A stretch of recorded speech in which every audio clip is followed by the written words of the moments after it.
Hello friends, I am Chevee. Welcome to my shed. How are you today? How's life in your world? How's things where you are? I hope everything is fan-freaking-tastic. Everything here is great. I had Monster this weekend. They turned 12 on me, so it was a good weekend. It was just the one kid. We had steak dinner and presents and stuff. But I also got to play in the shop, and I got to do the weathering on my my stuff. So I did the bathroom tray and this chair. I did all the weathering, which is basically just putting paint on and then sanding it off on the edges. The intent is to imagine that this thing has been handled and thrown about over the years, and these edges where your hands are going to be holding it, that's where all of the wear is going to go. You know, where you're sitting in this chair, it's going to get worn. So the idea is to sand that paint back. And it turned out okay. I think I went a little overboard on this. It looks a bit cartoonish, but that's okay.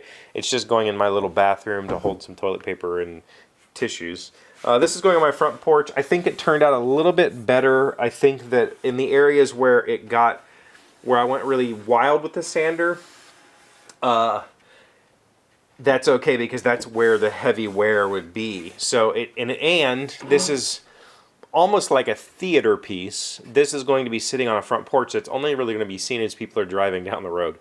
So having it be a little bit overdone is perfectly fine.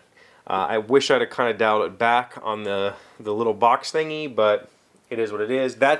I did this first and got a little crazy with it. I learned a whole lot of lessons. The first lesson, I talked to M's mom, and she said that she does her edge sanding with 80 grit on a palm sander. And I was not expecting that answer. I was thinking like 150, 220. And she said that normally the 80 grit is worn, but it's what she uses. It's just whatever she has on there, does the edges, and that's it. She told me that the place where she buys the furniture, the place that I'm not going to put out of business, but that I'm going to help her get furniture that she wants that they can't produce for her, she said they only sand the edges, but she sands the whole thing. So I decided to do the whole thing, and that's where I ran into trouble. That's where I learned my biggest lesson. Hopefully I can get a picture of this on camera for you. It's really, you're not going to be able to see it here. I'm going to have to get some close-ups. But the biggest lesson I learned is I should have bought the drum sander. That's a bit of a half joke because drum sanders are ridiculously expensive. There's no hobby version of the tool. The hobby version of the tool is the $1,200 version of the tool, right? They go up from there. So the cheapest you can get in is $1,200. There is no... because there's no reason for a hobbyist to go buy one. Absolutely no reason. They're only for people who are working with rough lumber, who want to have fine control, people who are working maybe making veneers. It's good for that. Or people that are doing production. And the reason I should have bought the drum sander is laziness. Not necessarily laziness, but this has shown me that I'm moving the drum sander way up on my tool purchase list if I take on this kind of work. Because when you buy, pine from the store, this is what it comes like. This is a piece of a 1x10 that I've cut in half. If you look at this closely under light, you will see ridges. It almost looks like corrugated cardboard. And that's the factory planer, the blades nick this board as it goes through, so it leaves this ripple. Now, it's not, you can kind of feel it, but it's more obvious when you put paint on it and then you sand that paint. And that was my fault. I should have sanded this before, but again, I'm trying to emulate a place. This chair, this is two 1x10s, 6-foot 1x10s. So current wood prices, this is about 20 bucks worth of wood. It took me about an hour-ish to cut everything out and assemble it. It took me, say, a half an hour to paint, and then half an hour-ish ish to weather it. So I've got, say, we're gonna say I've got 2.5 hours in this chair. So at $30 an hour ish, I mean that's $75 plus the $20, and what is it, $95? They're selling this to her, something like this. They don't actually sell this. This is my own creation, but something similar to this. They wholesale it for about $50. So if I was to wholesale this for $50, I'd be making $30, which means I can't spend all the time sanding and making it pretty before I slap paint on it. That's why they only rough the edges. They don't sand the whole thing. They don't. What happened was, because I painted this without pre-sanding, and then I went over this whole chair with the sander, all of those little lines, it now looks like cardboard. It looks terrible. And the only way to fix it is to sand it completely out and start over, and I'm not willing to do that. So buying the drum sander, if I'm going to make this production furniture, and I'm going to do it this way, this is the key. If I'm going to do it where I put the paint on and sand the whole thing, it needs badly to be pre-sanded, and that's what the drum sander would do. It allowed me to just feed boards through it, sand these ridges off, and then I could start from there.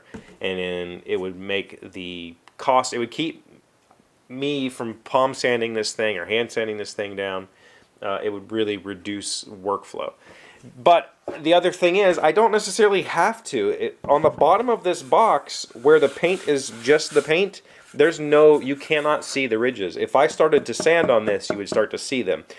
Part of that is because this is 2 coats, and that's way too much. This paint is so thick. I should have put it on just 1 coat with a brush, and that's it.